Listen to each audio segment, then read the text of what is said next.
is a typical butterfly needle set. If somebody has a scissor, then yeah, I got it. Okay. It's sterile. And usually we use it to take blood by sticking this in, and then we can inject things also. So, let's do that. We got this. Okay. Now I'm gonna let me put my glasses on, okay? Good. I think you'd rather I do that. I got to tell you a cute little story. Shortly after my son was born many years ago, he's now 40. He got some kind of an infection or whatnot, and I spoke to the pediatrician at the hospital. I was an intern at the time, and he said, go home and give him a shot of penicillin.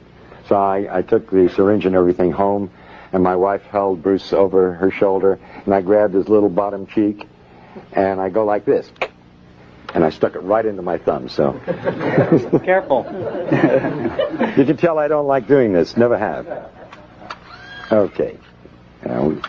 We want to get a lot of blood. There we go. Okay? There we go. Now, I'm wiping this needle thoroughly in this blood. And I say to my friends Fauci and Gottlieb and Galpin and Gallo and all the rest of those criminals, all right, that this is for the sake of humanity and no other reason. Whoa. Right. And believe me, it hurts.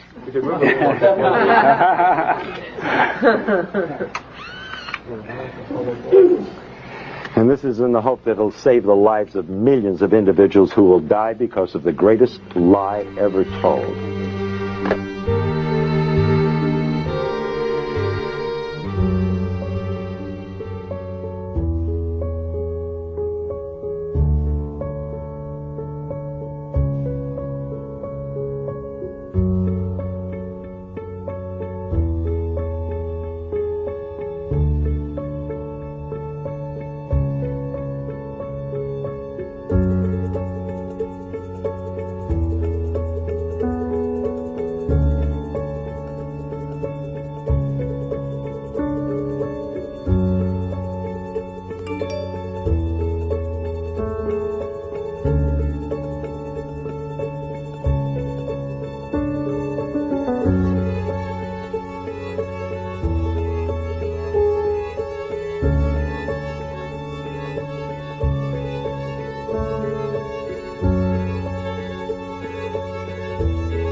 You need to stop. Who's in control? Who was in charge of the CDC that was controlling and telling our government to shut down small businesses and what they recommend for the mandates of the vaccines and Pfizer and all? At the time when COVID was being enacted, I'm going to read off the staff of who was in charge of this CDC. The director of the CDC was Rochelle Walensky, dual citizenship with Israel. She's a Jew.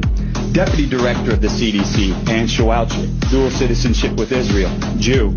CDC chief of staff, Sherry Berger, dual citizenship with Israel, Jew. CDC chief medical officer, Mitchell Wolf, dual citizenship with Israel, Jew. CDC director of the Washington office. This is pertinent to the topic. We're talking about COVID, right? Yeah. This is pertinent to COVID. So I love you, Jennifer. Yeah, please.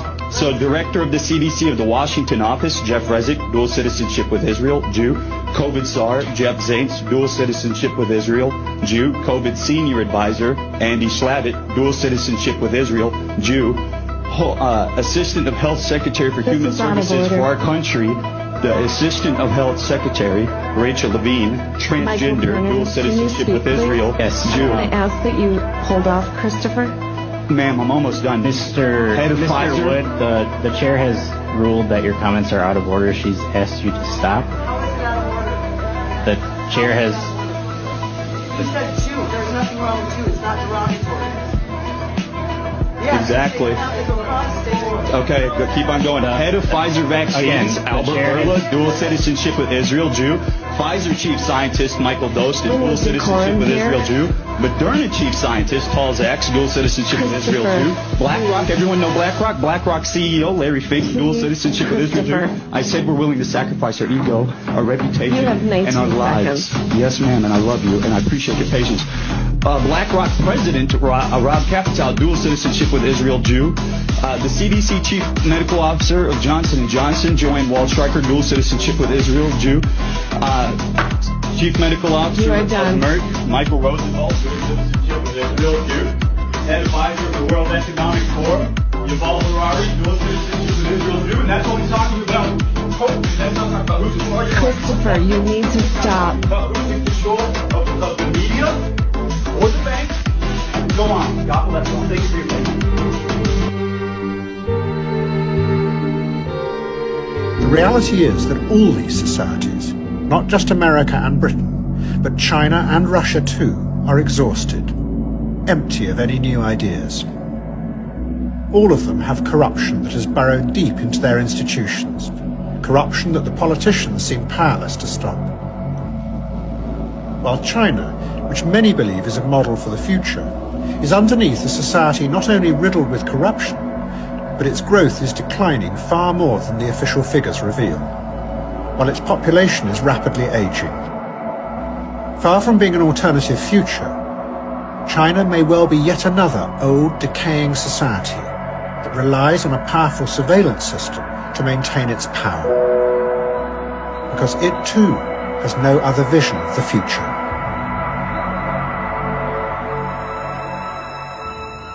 The third possibility is to try to imagine genuinely new kinds of futures, ones that have never existed before. But to do that, we as individuals will have to regain the confidence that we have lost in this frightened and uncertain time. But already the psychological theories that tell us we are weak and manipulable are cracking. And more people are beginning to realize that the fragmented emotions of anxiety and suspicion that they feel inside them may really be just the raw material for the technology corporations to feed off. It may be that we are really far stronger than we think. The anthropologist and activist David Graeber, who died last year, described the forgotten idea that is waiting to be rediscovered, and how thrilling it could be.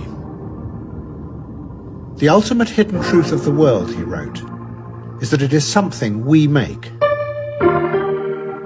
and could just as easily make differently.